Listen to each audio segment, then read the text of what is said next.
என்னன்னு கேட்பாங்க. மெட்டலோட வேலன்சி என்ன? மெட்டல் யாரு? எது நான் மெட்டல்? ஓங்கிறது நான் மெட்டல், சிங்கிறது மெட்டல், மெட்டல் ஆக்சைடு. ரெண்டுமே மெட்டல் ஆக்சைடு தான். அப்ப இங்க மட்டும் ஏன் சார் டூ போட்டுருவோம்? அங்க டூ போடலையே. நான் இதுக்கு என்ன சார் பேர் சொல்றது? காப்பர்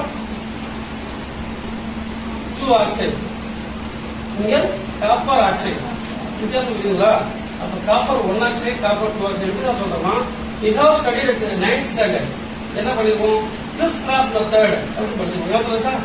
கிறிஸ் கிராஸ்ல என்ன சார் இருக்குன்னா QO இதோட வேலன்சியை நம்ம ஃபைண்ட் பண்ணணும். வேலன்சி என்ன ஆகும்? இங்க -2, இங்க +2. அப்ப -2 +2 கேன்சல் பண்ணிட்டா இங்க ரைட் என்ன எழுதலாம்? CO ன்னு எழுதலாம். அப்ப காப்பரோட வேலன்சி என்ன? 2.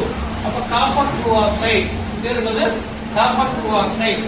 காப்பர் 2 ஆக்சைடு இந்த மாதிரி சிம்பிள் தான் எழுதும். Copper 2 oxide. ஓகேவா? இது வேற பேர் இருக்கு. Copper 2 oxide cupric oxide.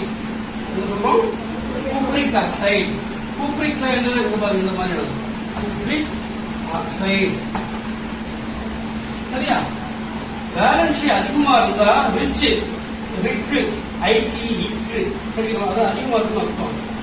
கம்மியா இருக்குன்னா லெஸ். மூச்சு வாங்கலாம்.